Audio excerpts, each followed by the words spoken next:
Yes, sir. Recommendation would be go. All right, LP, you concur with that? Yes, sir. LP concurs go. And Launch Director? Yes, sir. Launch Director concurs go. All right, and I'm going to go ahead and just verify everybody has everything else complete, Launch Director, and if we do, we'll be ready to pick up the poll at that time, unless there's something else that you're aware of. No, sir. Let's verify all our work is complete, and I would like one last check of our constraints list. All right, let's see. OTC, are you still waiting for ComConfig, or are you? That is affirmed, sir. Okay, is that your only open item? Yeah, OTC, this is CVAC. That 400 step 290 is complete. Copy. Okay, so OTC, you're complete with all of your work? That's affirmed. All right, copy that. STC? STC is complete. And GTC? GTC is complete. Okay, excellent. All right, and LPE, just want to verify we have no open constraints at this time. No open constraints. We have a clear board, sir. Okay, tracking the same here. And Launch Director, with that, we are clear and ready to pick up the launch readiness poll with your go. All right, sir. I am go for the poll. All right. And for all personnel, this is the NTD conducting the Artemis 2 launch readiness check. Verify ready to resume count and go for launch. OTC. OTC is go. STC. STC is go. GTC. C's go. MCO. CO's go. Safety Console. The Safety Console is go. LPE. LP's go. RTD. RTD's go. Houston Flight. Houston Flight is go. ROC. ROC is go. And CDR. Crews go. Copy that. Thank you, Reid. And Launch Director, NTD, our launch team is ready to proceed at this time. All right, NTD, I copy all. At this time, I'll perform my poll. Attention on the net. This is the Launch Director performing the final poll for launch, verifying no constraints, and go for launch. EGS, Program Chief Engineer. Artemis Chief Engineers are go. Copy, thank you. EGS, Chief Safety Officer. The Artemis CSOs are go. Copy, thank you. Range Weather. Launch weather is go. Thank you, LWO. And Artemis MMT Chair. MMTs go. Thank you, John. And Integrity Launch Director. Good to hear your voice, Charlie. PLT.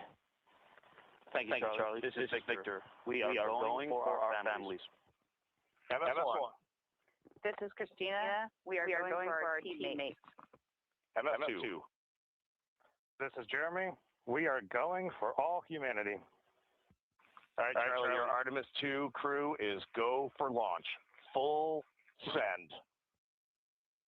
I copy that. Reid, Victor, Christina, and Jeremy. On this historic mission, you take with you the heart of this Artemis team, the daring spirit of the American people and our partners across the globe, and the hopes and dreams of a new generation. Good luck. Godspeed, Artemis 2. Let's go.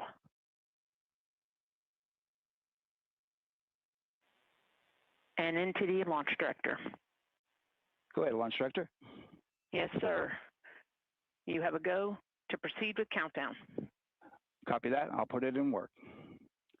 CDR, NTD. Go. Gear risers and initiate short purge per your EPROC 10.1.1, steps 8 and 9. 10.1.1, 8, and 9 going to work. Copy. CVSE NTD, start and verify recordings of our Orion cameras. Copy. Okay. Well, there you heard it. RSR NTD. RSR.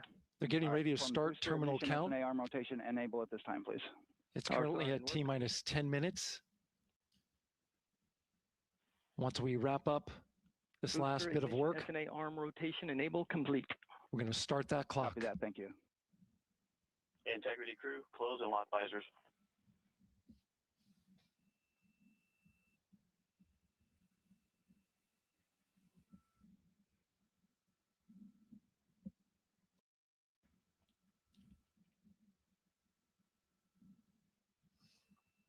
You heard an issue worked in real time with telemetry lock on the Orion. It was transitory. It was very short. They checked the data, confirmed that they had a good lock. This was with the S-band transmitter on the Orion. Worked through that issue, looked at the data, and cleared it. All with the world watching. Impressive work by the launch team. So we have a 2-hour window, which starts in just a few minutes at 6:24 p.m. Eastern Time and goes until 8:24 p.m. Eastern Time. And ECL NTD will be waiting for your verification on the short purge. ECL copies. And for all personnel, once we get that short purge verification, we'll verify that we are clear to go, and then we'll proceed with the terminal count.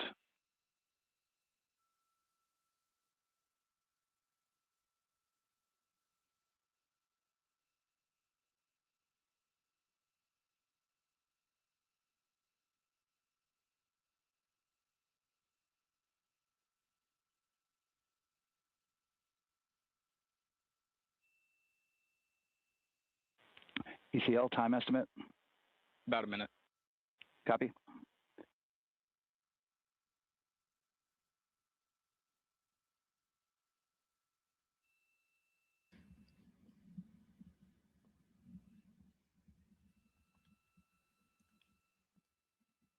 So we're going into the launch window, but not by much, it looks like. Just wrapping up some final work. And once that's completed, you'll hear NASA Test Director Jeff Spaulding ask for the ground launch sequencer operator to go ahead and start the clock. The ground launch sequencer is an application software. It runs on top of the launch control system in the firing room, acts like a conductor of an orchestra, executing hundreds of commands in precise order and timing. It's all autonomous. NTD CCL 212, short purge initiation is verified. All right, copy that, and we're verifying our constraints.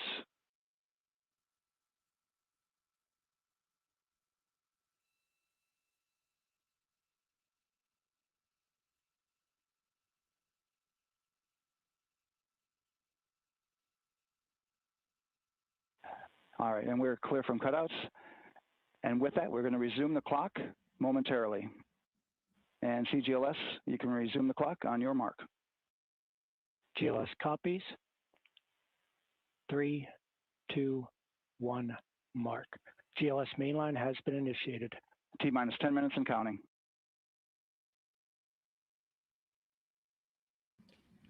And that begins terminal count. Our new T0 is 6:35 p.m. Eastern Time. 6:35 p.m. Eastern Time. We are now counting down to liftoff of Artemis 2.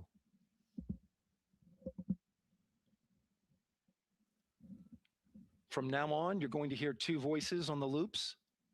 If everything goes nominally, NASA Test Director Jeff Spaulding, who's directly managing the launch team, and Alex Bendelos, the GLS operator who closely monitors the software. He has the ability to stop and restart the countdown.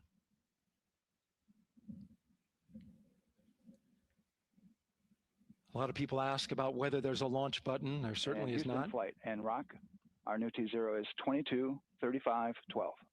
Houston flight copies. Rock copies. 22:35:12. Affirm. There you heard confirmation of the exact T0, 6:35 and 12 seconds p.m. Eastern Time. Again, our T0 is 6:35 and 12 seconds p.m. Eastern Time. But as I was saying, there's no launch button. This is autonomous. But there is a button that keeps you from launching, and that button allows the GLS operator to pause the countdown outside of terminal count and during terminal count and submit a hold to the next holding point. So the clock won't stop right away. If there's an issue, we'll go to the next stable holding point. This is how GLS configures the rocket and ground systems to a stable point where they can stop the countdown if that's needed. But right now, we are counting down. Our next big milestone, looking to retract the crew access arm.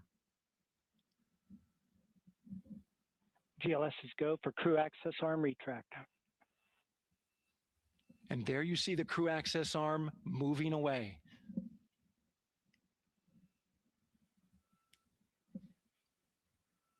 That's the path that the astronauts took to ingress into the rocket.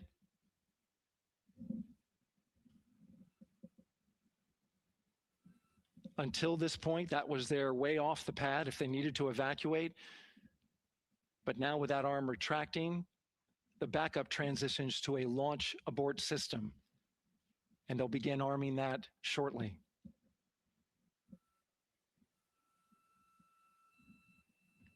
Of course, the launch abort system, great shot there of the crew access arm retracting away. The launch abort system is the tower at the top, and that's what would pull Orion and its crew off the top of the rocket in case of an emergency, whether it's on the ground or in flight. This is critical safety hardware that protects the lives of the astronauts.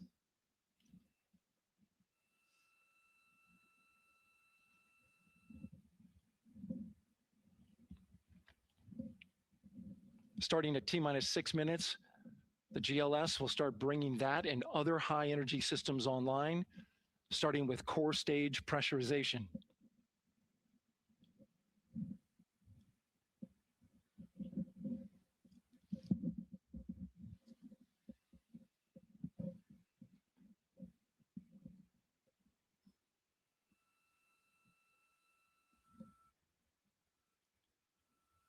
Weather is 90% go, the range is go,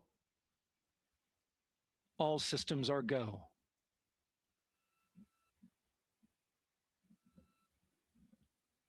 GLS is go for core stage tank pressurization. That means the replenish valve for the liquid hydrogen tank has now closed, and that tank is beginning to pressurize to flight levels because that hydrogen is naturally boiling inside the tank. We'll get the liquid oxygen tank a little later in the count. Now the team is waiting for verification that, if needed, the Artemis II crew could use the launch abort system to pull Orion safely off the top of the rocket in an emergency. Let's listen in for that call. GLS verifies last capability available. And CDR, do you copy? CDR copies, last available. That's great news, and you heard the NTD verify that with the commander of the mission. GLS is go for FTS arm. Now work is being done to arm the flight termination system. This is so the range safety can send a flight termination command if the rocket flies too far off track. There's a brief built-in delay, so the launch abort system has time to pull the astronauts to safety first. GLS is go for LH2 high flow bleed check. All right, the high flow bleed check. That's so the cryo team gets verification that the RS-25 engines, all 4 of them, are in the proper temperature range for launch.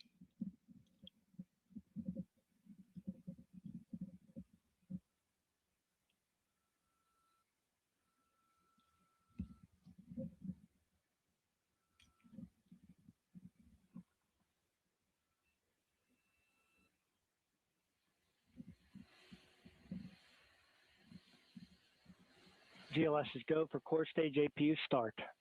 Core stage APUs start. Those are auxiliary power units, high-speed turbines, which provide pressure to hydraulic pumps that steer the RS-25 engines. We're going to see a gimbal test a little later at T-minus 2 minutes and 30 seconds. This is what allows that to happen.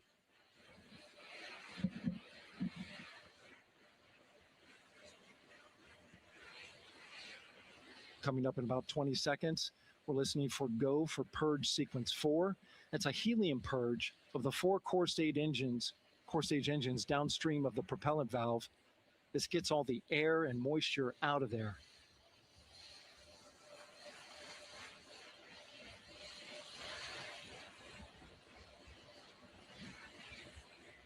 GLS is go for purge sequence 4.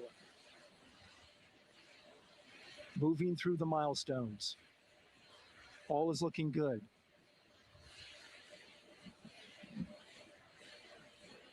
Coming up in just a few seconds, we're going to get that thrust vector control actuator test.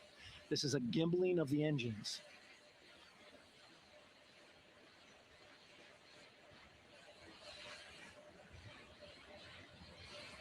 There are the 4 RS-25s, 3 of them Shuttle Heritage, 1 of them built from shuttle parts. And there you see them moving.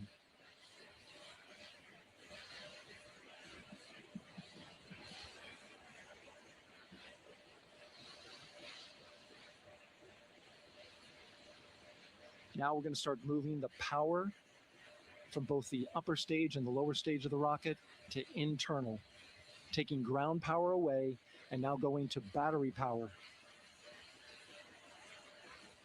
GLS is go for upper stage to internal power. All right, power is removed from the rocket's upper stage, the ICPS, and it's been switched to battery. Same milestone for the lower core stage coming up at T-minus 1 minute and 30 seconds. Right now, the 4-person Artemis 2 crew is 248,000 miles away from the moon. And if all goes well, they will fly by it in 6 days. GLS is go for core stage to internal power. All right, there's the rocket's core stage, which houses 3 flight computers, is now on its own power. There's no more hold time because there's no more margin on these batteries. So we would have to recycle back to T-minus 10 to recharge if we had a hold.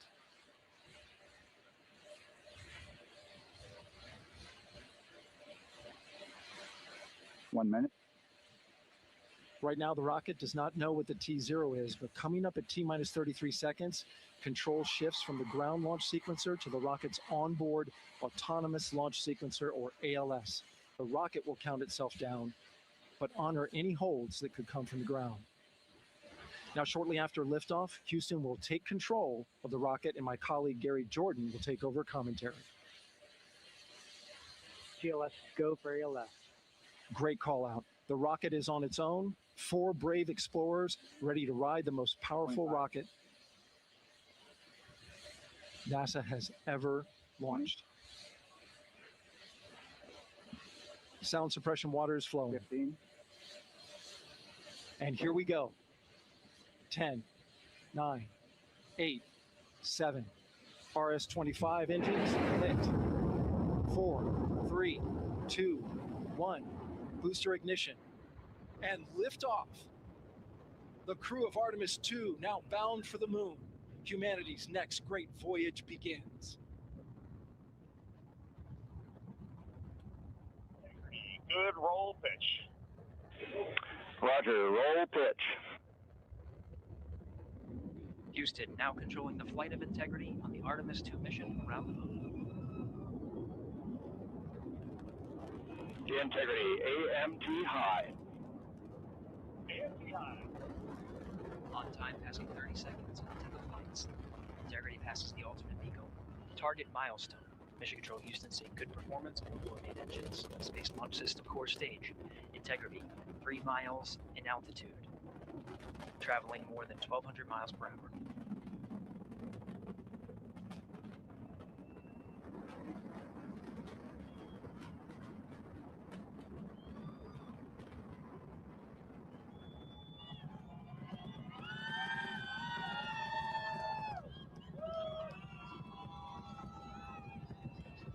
Mission elapsed time, passing 1 minute, approaching max Q.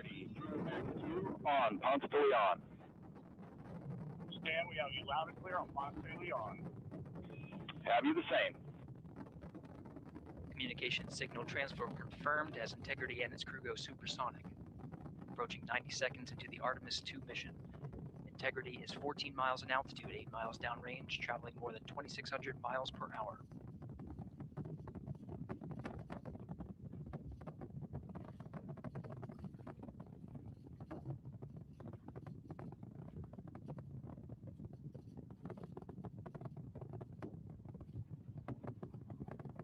1 minute 50 seconds of mission elapsed time. Standing by for main engine throttle down to 85%. Ahead of solid rocket booster separation, expected at the 2 minute 9 second mark. We see throttle down.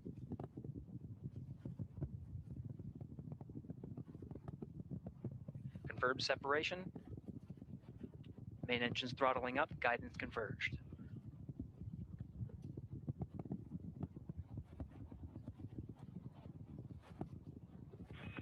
Integrity, guidance converged, performance nominal, upper stage RCS ready.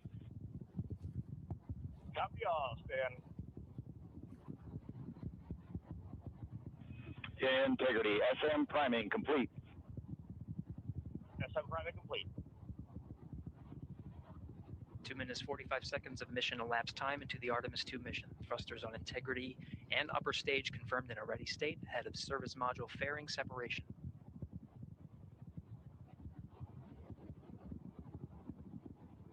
Minutes into the flight. Integrity 49 miles in altitude, 78 miles downrange, now passing 5,000 miles per hour.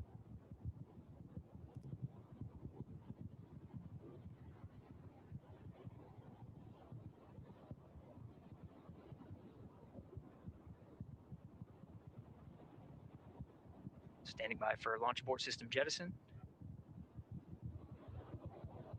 Houston integrity, good last jettison, great view. Copy jettison, Team Eco 8+02.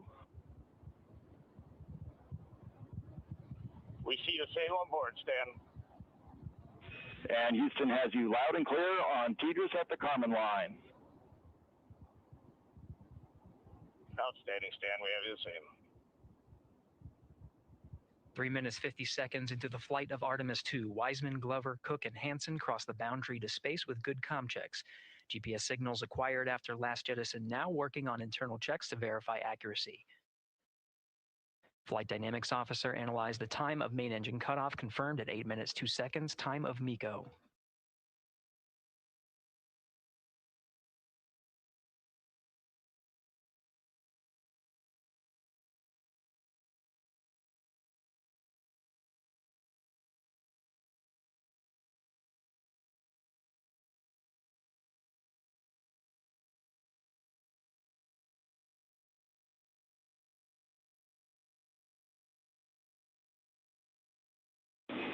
Integrity, GPS processing. Outstanding, Stan. We see the same, and we have a beautiful moonrise. We're headed right at it.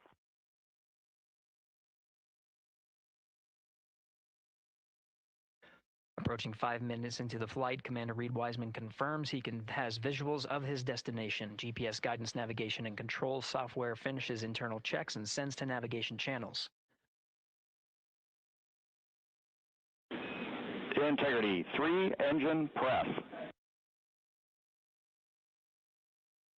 3 engine press.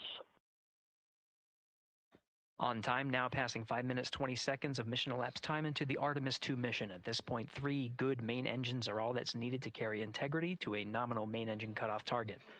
Though at this time, we're seeing 4 good engines here in Mission Control Houston. Integrity, 75 miles in altitude, 330 miles downrange, approaching 10,000 miles per hour.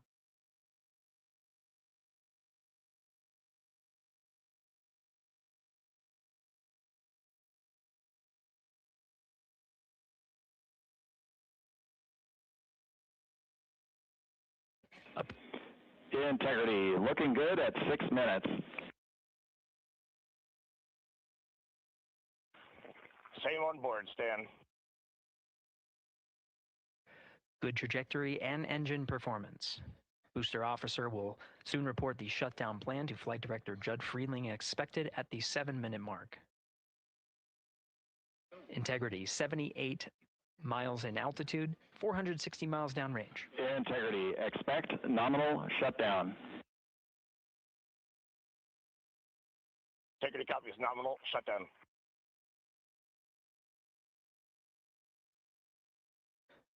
Six minutes 40 seconds of mission elapsed time. Shutdown plan is as expected. Again, the time of MECO was confirmed at 8 minutes 2 seconds into the flight.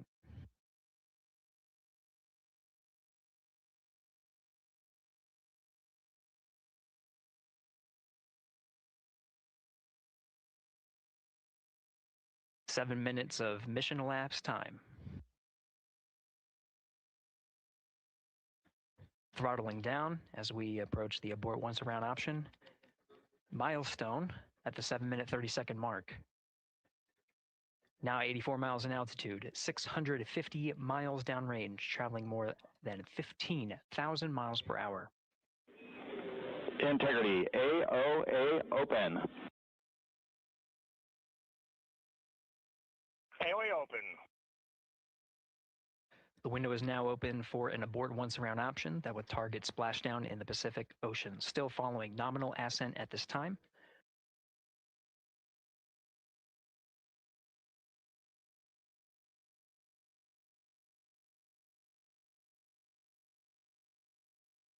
About 10 seconds remaining until the main engine cutoff of the Space Launch System core stage. Standing by for confirmation of MECO and core stage separation.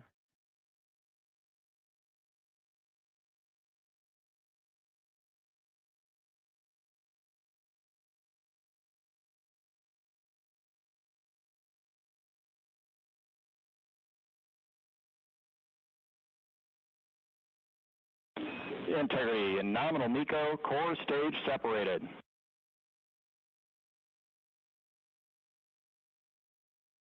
We see the same on board, Stan.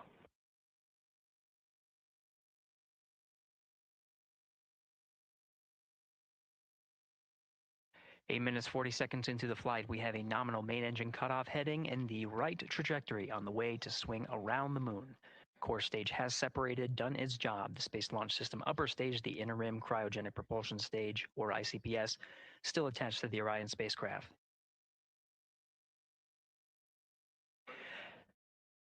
Nine minutes of mission elapsed time. Integrity crew of Reid Wiseman, Victor Glover, Christina Koch, and Jeremy Hansen now in orbit around the Earth at the beginning of their journey to the moon.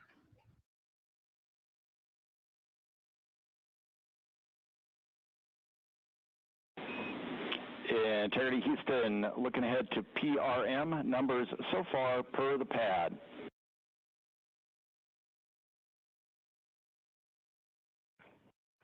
Copy that, Stan. Numbers for the pad.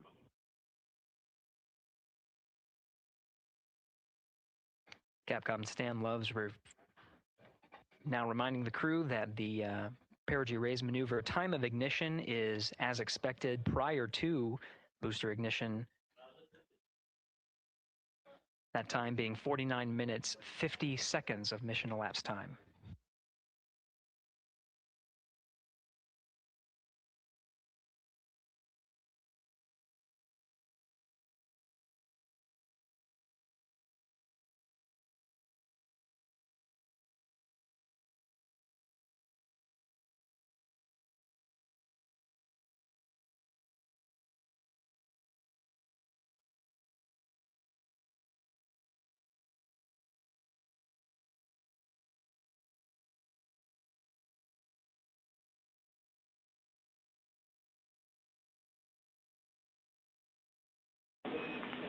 Integrity, good NEDS deploy.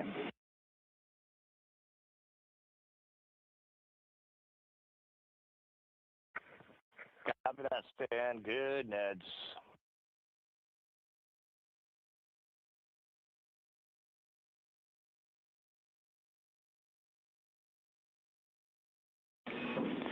And Integrity Houston for PWD setup, just a reminder, halfway open on the secondary. We copy that, Stan. Halfway open.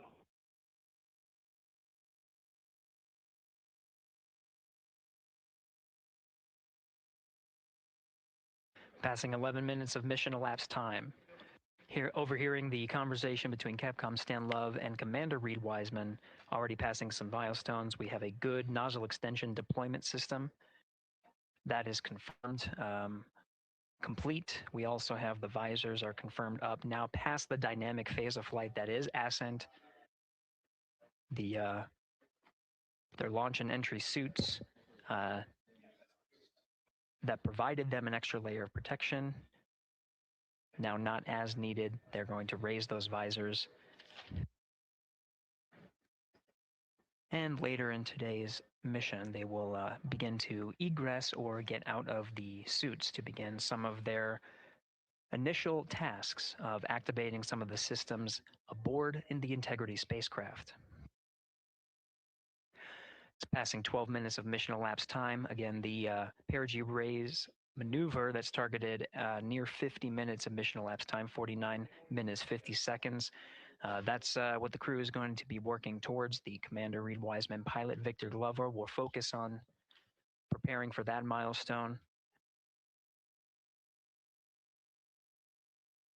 In the meantime, mission specialist Christina Koch and Jeremy Hansen will start some of the activation of environmental control life support systems. You may hear confirmation of their activation over the Orion to Earth communication network.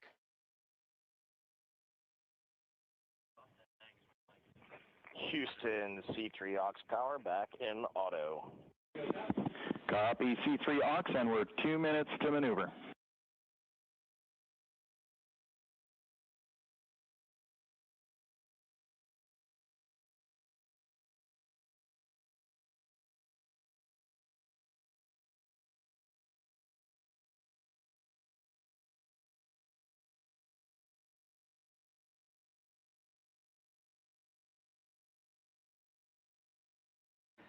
"13 minutes and 30 seconds of mission elapsed time. We're going to continue to follow the crew of the Artemis 2 mission. They are beginning their journey around the moon to verify the systems that will take us to its surface. An incredible ascent. Artemis 2 is underway. Reid Wiseman, Victor Glover, Christina Koch, and Jeremy Hansen begin their journey to the moon. Still milestones to come up as we await solar array deploy and the critical burns that will get Integrity into high Earth orbit around the Earth before engines are fired to get us around the moon. We'll keep tabs on Integrity and its crew from here in Mission Control Houston. But for now, we're going to send it back to you, Megan and Nicole at the Kennedy Space Center. Very jealous to hear how the launch experience was over on the Space Coast. Yeah, Gary, if people are just joining us, welcome back to the Space Coast, where we just saw Artemis 2 lift off 14 minutes ago. And wow, what an amazing launch, and an emotional one too. As soon as the rocket lifted off, Nicole, you had tears in your eyes, I had tears in my eyes, and we had all these people around us cheering. It was amazing. Yeah, the energy was wonderful. I mean, it was a beautiful launch. You know, we've got 4 friends and family members headed to the moon. It's pretty amazing. Yeah. How does that make you feel as someone who, you know, is an astronaut as well, but also, as you said, friends? Yeah, so just so proud of them. You know, man, we don't have the words in the English language to describe this kind of an event, and pride, love, so many emotions. You know, they are truly breaking some barriers, and hopefully, you know, as Gary just said, they've got a long day ahead of them, so wishing them well on everything. But so far, what a beautiful launch to watch. Yeah, to be returning to the lunar orbit in more than 50 years. Maybe they go farther from Earth than any other humans before them. Maybe they see parts of the moon that we've never seen before. I mean, what a great start to what could be all of these milestones that we break in just a 10-day mission. Yes, what a way to welcome in the Artemis generation. Yeah, how do you feel? I mean, we saw some beautiful shots we were covering of course, the rocket, of course, the Earth falling away as we continued up into our ascents, but also some of those crowd shots where we saw young and old, just emotional, overcome by this history-making moment. Man, we are going back to the moon for all, and we saw that today. We saw that in all the crowds. And yeah, you guys just saw that view, the sunrise or sunset, I guess. They just made it over the crest of the Earth, and you could see the sun peeking over. One of my favorite views from space. And I can't imagine what they're looking at now, and I can't wait to see what they're looking at in about 5 or 6 days. Yeah, and you know, I know a lot of people are like, you know what, I'm surprised this launched on the first try, because we know, like any little thing, we have to be keeping safety in mind, and we want to make sure we're ready to go. But we were ready to go, and I think it surprised a lot of people. What a wonderful surprise on this Wednesday evening. It did, you know, and it kind of surprised me as well. But you know, it's just a testament to the team here that has been working so hard on Artemis. You know, Artemis 1, we learned a ton of lessons. We learned a ton from the wet dress for Artemis 2. We were able to go in, fix those things. We even had a couple mishaps today, not mishaps, but a couple, you know, anomalies today that the team creatively came up with solutions for. It's just a testament to the teamwork that gets us to the moon. And so we can continue to watch Christina, Reid, Victor, and Jeremy on their way now to the moon in Earth's orbit and awaiting the next in-flight milestones, deploying Orion's solar arrays. So why don't we get back in with Mission Control and Gary. Hey, thank you, Megan. Again, we're following along in the action. It is a long day. They have a number of procedures they need to get to immediately in their timeline. And Integrity Houston, crosstie is on board per the ETSI-DEM. We copy Houston. Thank you.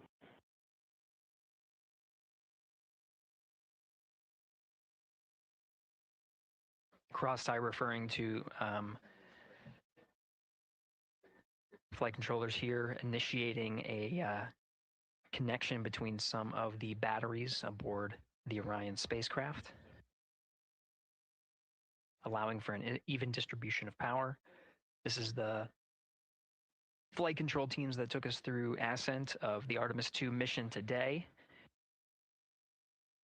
Right now we're, as you see, passing 18 minutes of mission elapsed time. The Orion spacecraft integrity and the interim cryogenic propulsion system are maneuvering tail to sun. It is in this orientation, this attitude. Integrity, any words on that momentary prop caution?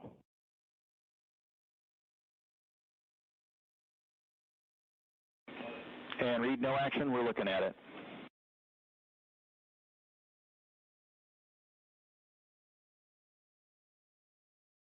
Commander Reid Wiseman verifying what is being routed to his displays aboard integrity. Propulsion engineer confirming that no action is needed at this time. They're pressing through with their nominal procedures to prepare for the perigee raise maneuver. And of course, the solar array wing deploy ahead of that. The solar wing deploy is a critical milestone. We'll continue to have our coverage follow the mission until that deployment. Successful launch is just the beginning. The deployment of the solar arrays and successful confirmation that those solar array wings are drawing power is a significant milestone and says to the flight control teams that we will continue on today's mission. Power needs to be drawn to continue through some of the next milestones. Until then, the AOA open option that was called up upon Ascent, the aboard once around, is the current option, and the board to orbit option ATO will be switched to a preferred mode at the time that the solar array wings are deployed and latched. It gives the flight control teams a little bit more flexibility. Yeah, Integrity Houston, update on TDRS handover for your pad.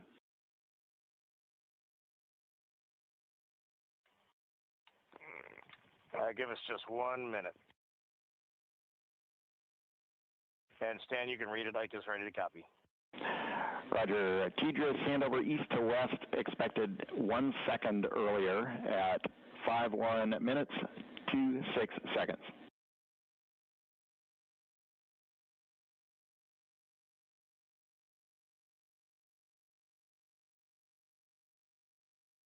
All right, Stan, we copy 1 second earlier for 5126 TDRS east to west, and saws are starting to deploy. Thermal knives are firing.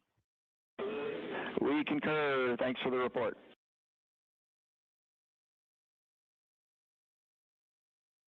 Read back of the reports that you just heard on the Orion to Earth network. Integrity has maneuvered tail to sun. The RL-10 nozzle on the end of the ICPS is pointed towards the sun, and the solar array deployment sequence has begun. With the deployment confirmed, it'll be several minutes until they are what is called in a latched position. Once they are latched and confirmed to be drawing power, they can switch the mode to ATO and continue along the mission. The teacher's handover at the pad, that message meant the crew was provided some preliminary numbers of when to expect handovers between the tracking and data relay satellites. Currently orbiting Earth at an altitude of 545 statute miles, above the Earth. They are in a near-Earth network communication system, the tracking and data relay satellites, geosynchronous satellites that are stationed about 23,000 miles above the Earth. After the apogee rays burn, that occurs later today, the burn itself will put them in an altitude that surpasses the range of the tracking and data relay satellites, and they will transition to the deep space network today. And integrity for prop messages, we see 2 temperature measurements right near the line. It's that momentary message you saw earlier. We're going to suppress those. It's CM helium heater 2 T1 and heater 1 T1. They're going suppressed. Integrity, thank you. We see the same.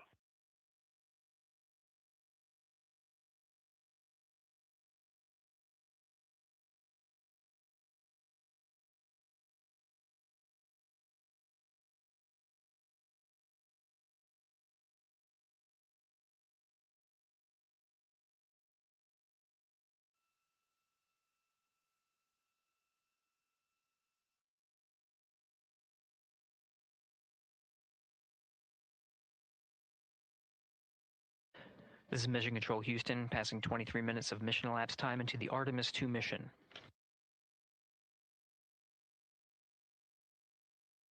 This is after a launch that began at 5:35 and 12 seconds Central Time, 6:35 and 12 seconds p.m. Eastern Time. Right now, the orientation you're seeing from our arrow visualization that translates some of the telemetry that we're getting from the spacecraft and puts it into a model so you can follow along on some of the milestones that we are following here. The RL-10 nozzle that you see at the left end of your screen, though it is currently not firing, that nozzle is pointed towards the sun, and the solar arrays are currently deploying. From this visualization, they look fully stowed in a position. Integrity, we are happy to report that Jeremy has the O2 sensors on. Copy O2 sensors.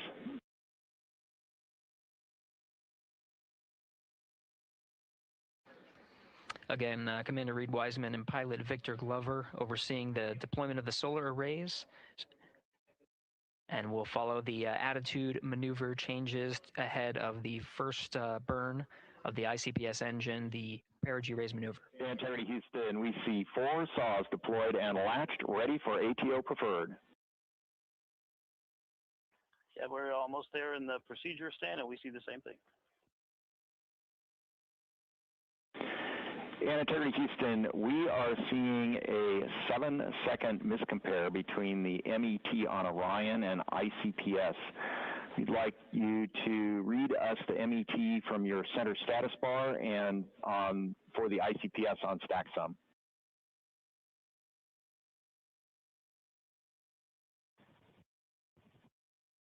And Stan, we see a absolutely precise alignment. MET 25, 14, 15, 16, precisely aligned with ICPS MET.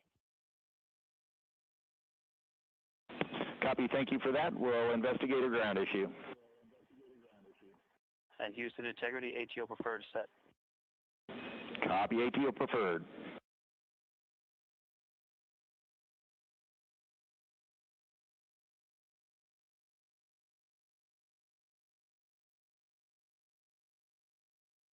This is Mission Control Houston, 25 minutes, 45 seconds into the flight of Artemis 2. We have confirmation that all 4 solar array wings are deployed and latched. This is the configuration needed to switch to ATO preferred, which you did hear confirmed from pilot Victor Glover. That mode has been switched. There was also a discussion with Capcom Stan Love and Commander Reid Wiseman about the alignment of the MET clocks on the Orion spacecraft and the ICPS. Commander Reid Wiseman confirmed the clocks are in sync, no issues. They're going to investigate it on the ground. We're proceeding with today's mission. 26 minutes of mission elapsed time and counting.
This is Mission Control Houston. We're approaching 28 minutes of mission elapsed time into the Artemis 2 mission. At this point, we've had a successful liftoff from the pad at 5:35 p.m. and 12 seconds p.m. Central Time, 6:35 and 12 seconds p.m. Eastern Time. We've had a good main engine cutoff, core stage separation, and a good trajectory to begin today's mission. Right now, the spacecraft has maneuvered tail to sun. We're standing by for another maneuver to maneuver into the burn attitude. This is where the RL-10 engine of the ICPS is pointed in the correct orientation for the perigee raise maneuver. We did hear confirmation that the perigee raise maneuver time of ignition has been confirmed per the pad, which means it was the predicted time prior to liftoff. Integrity for GNC, we're taking channel 1 to unfiltered and to BFS. Okay, Stan, we're watching. Go ahead.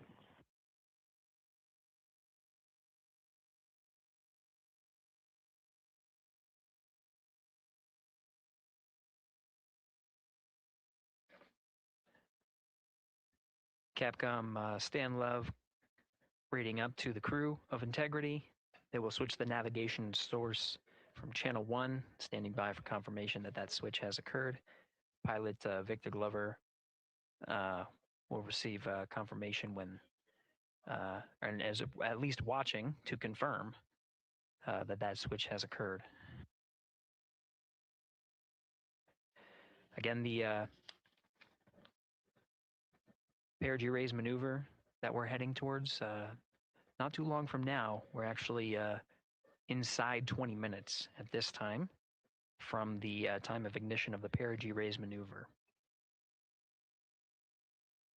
We did have a successful deployment and launched of all 4 solar array wings. This is the configuration needed to commit to the perigee raise maneuver. Of course, flight controllers here in Mission Control Houston will continue to evaluate that everything is good before committing to that burn. The perigee raise maneuver does raise the perigee, the lowest point in the orbit, from 15 to 100 nautical miles. The 100 nautical mile mark is needed to continue in low Earth orbit and hit the target for the apogee raise burn. That will put them in a high Earth orbit for the remainder of the day and set them up for the right position to execute the translunar injection and head to the moon tomorrow. The burn duration of the perigee raise maneuver is 26 seconds. A relatively short burn, but it does raise the perigee and do the job to get into the correct position before firing that main engine on the ICPS. The pad had a TDRS handover. This is the tracking and data relay satellites. East to west, they are geosynchronous satellites that are positioned around the globe. And as Orion makes its way around the Earth right now, above the west coast of Africa, at an altitude of about 923 statute miles and counting.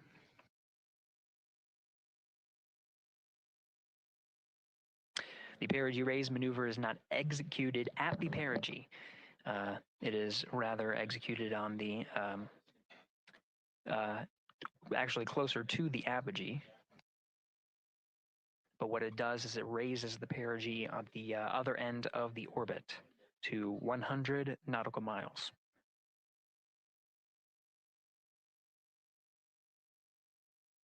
The 26-second duration burn does not conflict with the time that they've reported of the tracking and data relay satellite handover from TDRS east to west.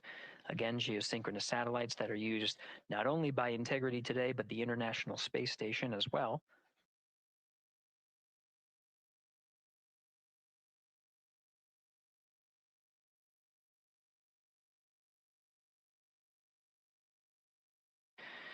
That time of handover is 51 minutes, 26 seconds. Plenty of margin before the perigee raise maneuver cutoff happens, and the trajectory is analyzed to see whether it was a good burn A good burn means that the burn was performed as expected and sets the trajectory on course for that 100 nautical mile perigee target mark.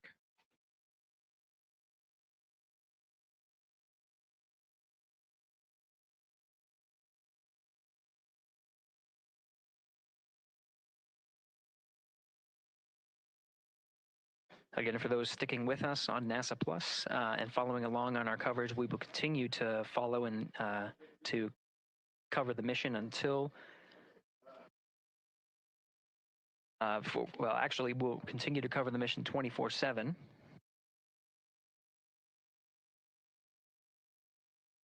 But we'll wrap up our coverage here shortly. And now that solar array wing deployment has occurred on NASA Plus and Amazon Prime. Again, we will continue coverage 24/7 at the NASA YouTube channel. For those that want to see all of the upcoming milestones, there are select times where we will be coming back to NASA Plus and other streaming platforms. You can go to nasa.gov to find the latest on when to find those activities. Given that this is an operational mission, we do want to make sure that we are maintaining transparency in the mission and providing you all the information on what's happening in space as Reid Wiseman, Victor Glover, Christina Koch, and Jeremy Hansen head on their mission around the moon.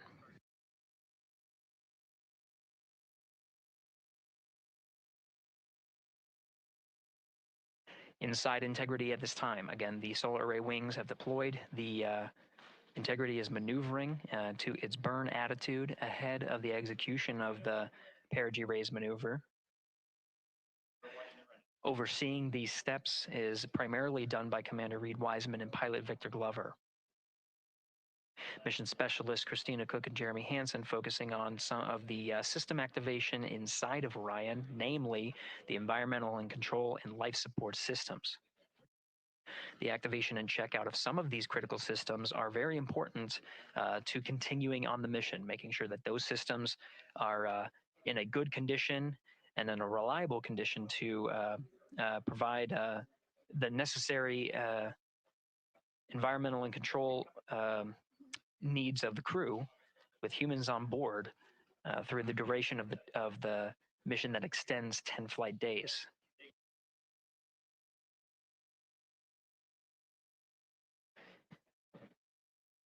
Standing by for an update to the perigee raise maneuver time of ignition. Should be read up to the crew very shortly. Integrity Houston, updated PRM numbers when you're ready to copy. All right, Houston, we are ready to copy. TIG is 2 seconds earlier at 4 minutes, 48 seconds. TIGO unchanged at 26 seconds. 49, 48, TIGO 26.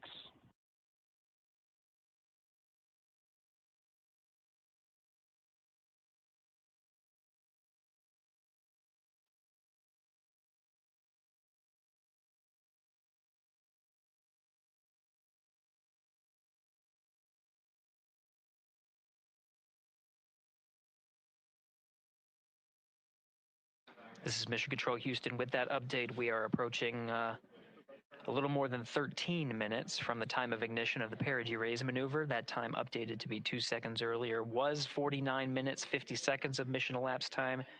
Will now move to 49 minutes, 48 seconds. The duration of the burn, that's what was referred to as the TGO, will still remain at 26 seconds. Relatively short duration burn, again, just raises the perigee of the orbit today.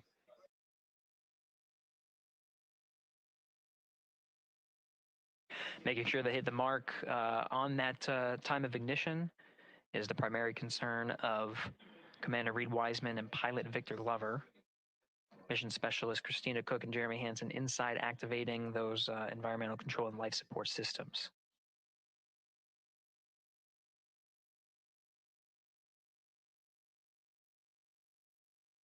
At this time, all 4 crew members are wearing the launch and entry suits. Integrity Houston, for Optimus on the PCD, we have time update instructions when you're ready.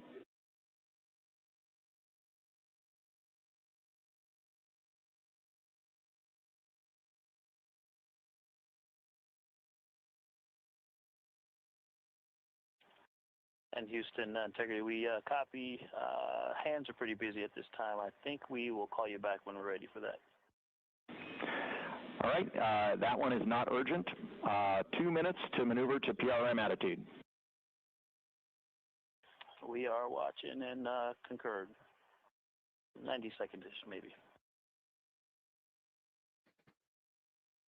Pilot Victor Glover confirming that that maneuver less than 2 minutes. Again, that the point of that maneuver is to point the main engine of the ICPS, the RL-10 engine, in the proper orientation to execute that 26-second burn. It needs to point in the correct position to achieve the goal of raising the perigee to 100 nautical miles.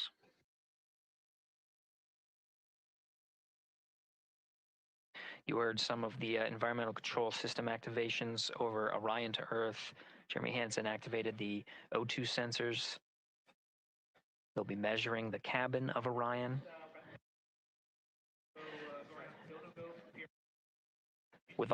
During all of the activations, here on the ground in Mission Control Houston, Flight Director Judd Freeling is doing a poll with all flight controllers in the room to see if we are in a go position to go ahead and execute the perigee raise maneuver.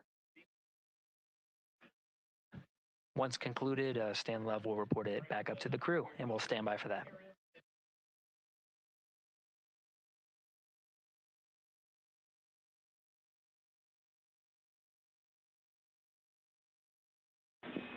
Integrity Houston, MCC polls go for PRM, pending attitude and saws.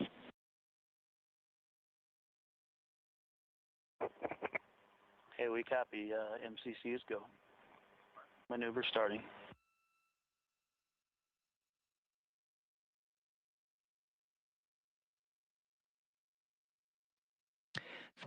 minutes of mission elapsed time. The maneuver to the burn attitude has begun.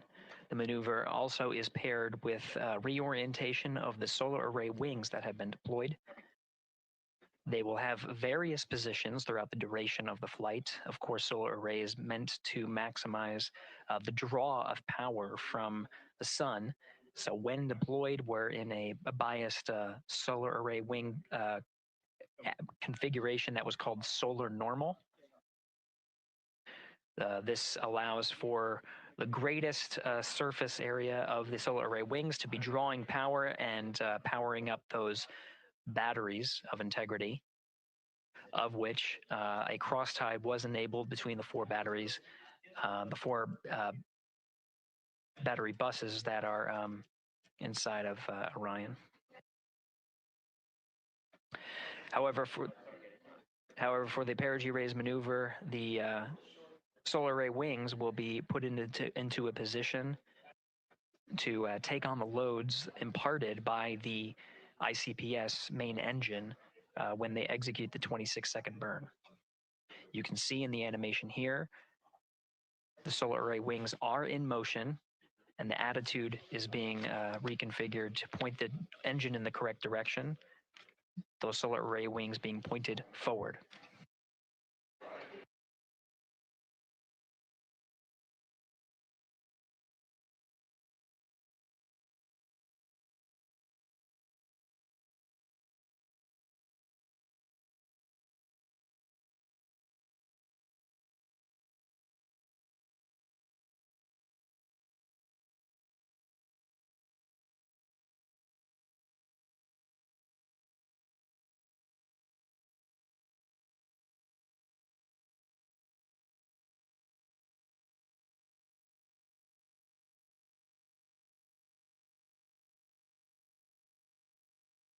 You're getting a live look inside the Artemis 2 mission flight control room. The team you see here oversaw the ascent of our four astronauts inside Integrity, launching at 6:35 and 12 seconds p.m. Eastern Time.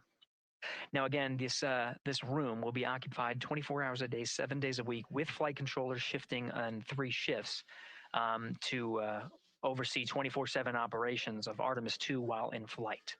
We will cover that live on the NASA YouTube channel,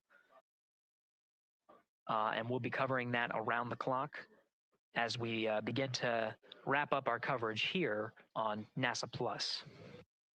Before I do want to send it over to our colleagues at the Kennedy Space Center. And to my colleagues, it was a pleasure to join the teams at the Kennedy Space Center and be a part of such a historic launch. Here in Houston, again, we're turning our attention to the mission. And for now, we'll say farewell and thank you to our colleagues there for today's launch coverage. We'll see you again soon for Splashdown. This is Mission Control Houston, sending it back over to Megan and Nicole at the host desk. Thank you, Gary. And yes, it was such a pleasure to be a part of this historic mission that started right here at Kennedy Space Center.